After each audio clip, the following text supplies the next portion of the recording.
시청자 여러분 안녕하십니까? 뉴스데스크 제주입니다. 오는 13일 등교 개학을 앞둔 고3 학생들이 코로나19 증상이 있는지 자가 진단을 시작했습니다.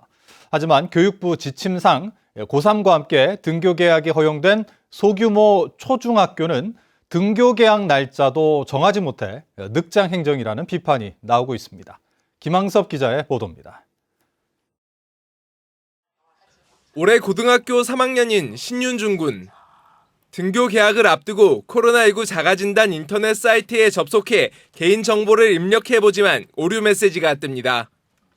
교육행정정보 시스템에 자가진단 대상자가 입력되지 않으면서 접속 자체가 불가능한 상황. 당장 다음 주 13일부터 학교에 가야 하지만 코로나19 감염에 대한 우려는 더 커집니다. 외부에서 한 친구가 좀 감염이 돼서 오거나 혹은 그런 이상 증세가 보이면 모든 친구들이나 혹은 교직원 선생님들까지 다 멈출 수 있는 상황이 생길 수 있는 것 같아서. 제주 지역 30군데 고등학교 3학년 학생 6천여 명에 대한 자가검진이 시작됐습니다. 학생이 자가 진단을 해서 발열 여부나 인후통, 기침 등 호흡기 증상이 있을 경우 코로나19 검사를 받게 되고 검사 결과에 따라 등교 여부를 결정하게 됩니다. 하지만 학교별로 자가검진 공지 시점이 달라 학생들이 모르는 경우가 있는 데다 무증상의 경우에는 감염자 구분이 쉽지 않습니다. 교육청에서 그 명단을 저희 도로 통보받게 되면 저희들은 그 학교 소재지를 분류해서 관할 보건소에 통보하면 그 관할 보건소에서 그 시료를 채취해가지고 보건환경연구원에 검사를 의뢰하도록 할 겁니다. 전교생이 60명 이하인 소규모 초중학교는 더 큰 문제입니다. 교육부는 고3과 함께 13일부터 소규모 학교의 등교를 허용했지만 교육청은 제주 지역 20군데 초중학교가 언제 개학하는지를 아직도 결정하지 못했습니다. 예정대로 13일 개학하게 되면 일주일도 남지 않은 상황이지만 등교 개학을 준비해야 하는 학생과 학부모의 혼선이 불가피합니다. 학교 상황에 따라서 조금 차이는 있을 수 있지만 교육청에서는 학교에서 승인 요청이 오면 검토를 해서 승인을 하고 등교 수업이 원만하게 진행될 수 있도록 지원을 다하도록 하겠습니다. 등교 개학이 일주일도 남지 않았지만 소규모 학교의 개학 날짜도 결정하지 못하면서 늑장 행정에 따른 학생과 학부모의 불안감은 커지게 됐습니다. MBC 뉴스 김항섭입니다. 민주노총 공공운수노조 전국교육공무직본부 제주지부는 교육부와 도교육청에 학교 운동부에 관한 대책을 마련하라고 촉구했습니다. 교육공무직 노조는 코로나19 사태로 학교 운동부는 팀 훈련 자체를 하지 못해 진로 결정을 앞둔 3학년 학생들의 고민이 누구보다 크다며 학년별 개학이 이뤄져도 팀 훈련은 사실상 불가능한 만큼 학교 운동부 특성에 맞는 대책이 절실하다고 주장했습니다. 코로나19 여파로 중단됐던 제주 축협 가축 시장이 3개월 만에 재개됐습니다. 제주시에 따르면 오늘 오전 한림읍 금왕리 제주 축협 가축 시장에 한우 64마리가 경매로 나와 모두 낙찰됐습니다. 이는 지난 2월 경매보다 20여 마리 줄어든 것으로 지난주 먼저 재개된 서귀포 축협 가축 시장보다는 30여 마리 감소했습니다. 제주시는 개장에 앞서 시장 주변을 소독하고 관리자 방역복 착용과 출입자 마스크 착용을 의무화했습니다. 풍력과 태양광 발전 시설이 크게 늘면서 전력 판매 가격이 떨어져 사업자들이 어려움을 겪고 있다는 소식 어제 전해드렸는데요. 태양광 허가 면적이 마라도 면적의 30배를 넘는 등 신재생 에너지 발전 시설이 급증하면서 관리가 시급합니다. 오승철 기자가 보도합니다. 임야며 감귤 바치며 가리지 않고 우후죽순 들어선 태양광 발전시설. 지난해 말까지 운영 중이거나 허가된 태양광 면적은 978헥타르, 마라도 면적의 32배나 됩니다. 발전 용량은 627메가와트, 약 10만 가구가 1년 동안 쓸 수 있는 규모입니다. 연간 3헥타르를 밑돌던 태양광 허가 면적은 제주도가 태양광 농사를 권장하면서 2017년부터 급격히 증가했습니다. 여기다 현재 운영 중인 풍력발전단지는 20곳에 270메가와트, 10곳에서 654메가와트 규모에 대한 인허가 절차를 진행하고 있습니다. 신재생 에너지 발전량이 급증하면서 전력 판매 가격은 급락해 사업자들은 수지 타산을 맞추기도 어려운 상황. 막 그냥 허가만 줘놓고 다 이 상황이 되니까 나 몰라라 해버리면은 그러면 누가 이제 뭐 옛날부터 하는 얘기가 정부에서 하라는 건 하지 말아야 된다 하는 이런 얘기가 다시 나오기 시작을 하고 있단 말입니다. 카본 프리 아일랜드 정책에 따라 제주도는 2030년까지 태양광과 풍력 발전 시설을 지금보다 갑절 넘게 늘릴 계획입니다. 하지만 명확한 수요와 공급 계획 없이 무리하게 추진할 경우 풍력이나 태양광 사업자 간의 갈등은 물론 잉여 전력 처리 문제가 더 커질 수 있다는 우려의 목소리가 나오고 있습니다. 목표 중심으로 그냥 보급 확산만 하겠다라는 뭐 그런 의지를 가지고 추진을 하다 보니까 실제 문제가 잉여 전력 문제가 지금 발생하는 이런 상황에서 해상 풍력 단지를 둘러싼 갈등도 불거지고 있어서 신재생 에너지 확산보다는 관리와 점검에 정책의 초점을 맞춰야 할 시점입니다. MBC 뉴스 오승철입니다. 오는 7월 예정된 장기 미집행 도시계획시설 일몰제와 관련해 도로의 절반가량은 도시계획시설에서 해제됩니다. 행정시가 마련한 장기 미집행 도시계획시설 일몰제에 따른 정비계획에 따르면 제주시는 장기 미집행 도로 542곳 가운데 241개 노선을 폐지할 계획입니다. 서귀포시는 도로 668개 노선 가운데 418개 노선은 폐지하고 250개 노선은 유지하기로 했습니다. 하지만 양행정시는 공원 41곳에 대해 보상을 통해 전부 매입할 방침입니다. 수억 원대 갯돈 사기 피해가 발생해 경찰이 수사에 나섰습니다. 개주가 여러 구자의 낙찰계를 운영하며 돌려막기를 하다 결국 20여 명이 9억 원의 사기 피해를 보게 됐습니다. 이소영 기자입니다. 5일장에서 장사를 해온 강모 씨.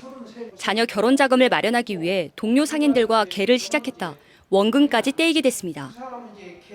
시장에서 일을 하느라 은행 갈 시간도 여의치 않고 신용대출도 받기 어려워 매달 120만 원씩 구운 갯돈만 1,000여만 원. 장이만 오면 아침마다 서로 커피 한 잔씩 나누고 이러는 상태고 했는데 저렇게까지 나올 거는 생각도 못했죠. 그러진 않을 것이다. 나는 믿었어요.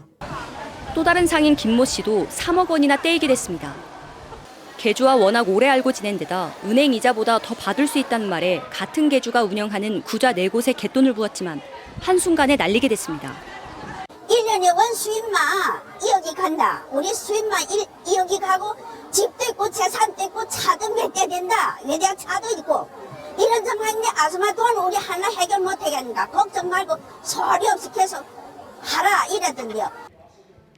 이들이 가입했던 개는 낙찰개로 가장 낮은 금액을 받겠다고 써내거나 가장 높은 이자를 주겠다고 써낸 개원부터 갯돈을 먼저 타는 방식으로 운영됩니다.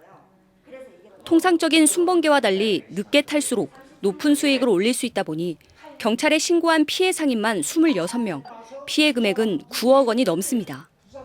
다 먹고 이제 만들어 가버리는 사람도 있고 이러다 보니까 나는 남을 피해주려면 이쪽 기회를 타가지고 이리 맞고 이리 돌리빵을 하다 보니까 대부분 현금으로 갯돈을 넣어 피해를 증명하는 데 한계가 있는 데다 낙찰개는 통상 개주를 상대로만 책임을 물을 수 있어 보상이 상대적으로 어려운 경우가 많습니다.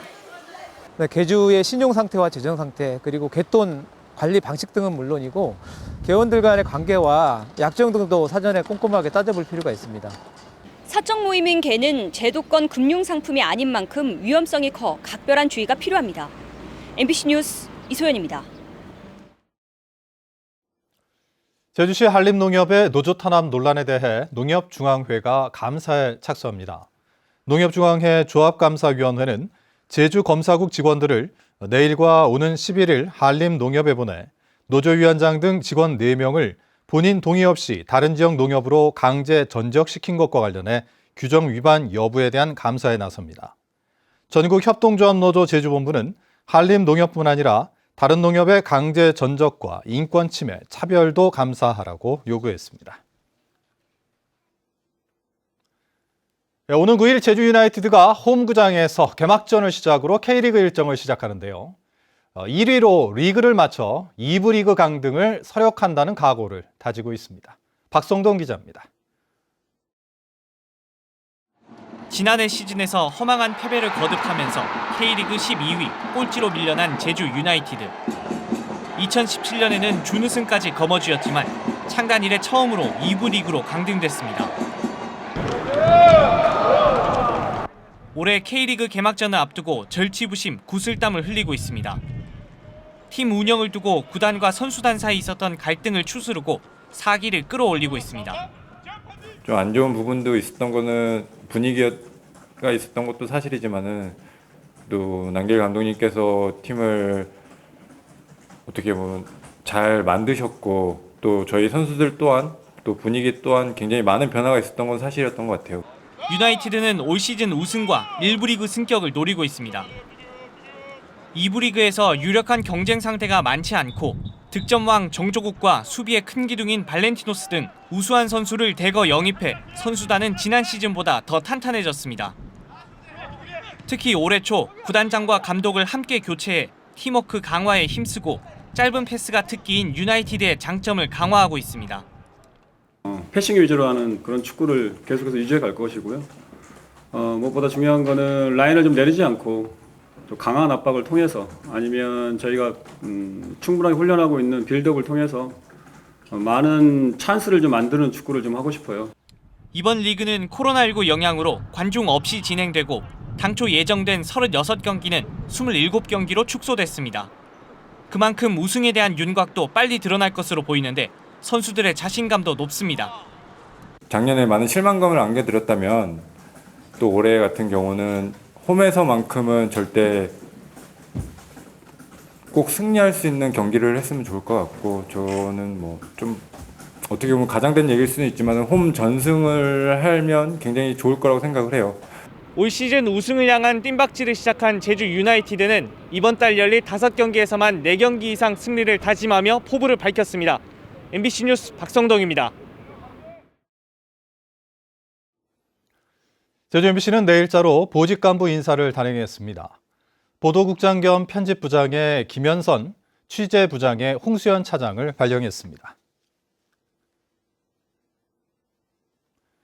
최영애 국가인권위원장은 성명을 통해 최근 대법원이 선천성 심장질환을 가진 아이를 낳은 제주의료원 간호사들에게 업무상 재해를 인정한 것을 환영한다고 밝혔습니다. 최영애 위원장은 태아에게 산재보험을 적용하는 법안이 국회에 계류 중이지만 실질적 제도 개선이 안 되고 있다며 대법원의 판결을 계기로 모성 보호와 여성 근로의 특별 보호가 보장되기 바란다고 밝혔습니다. 제주환경운동연합은 성명을 통해 제주도는 도의회 상임위에서 부동의 결정된 송악산 개발사업 인허가를 중단하라고 요구했습니다. 이 단체는 해당 사업은 환경영향평가를 다시 받아야 하지만 부동의 사유를 고려할 때 사실상 백지화 철퇴를 맞은 사업이라며 제주도는 의회 결정을 존중해 행정 절차를 종결하고 보전 계획을 수립하라고 촉구했습니다.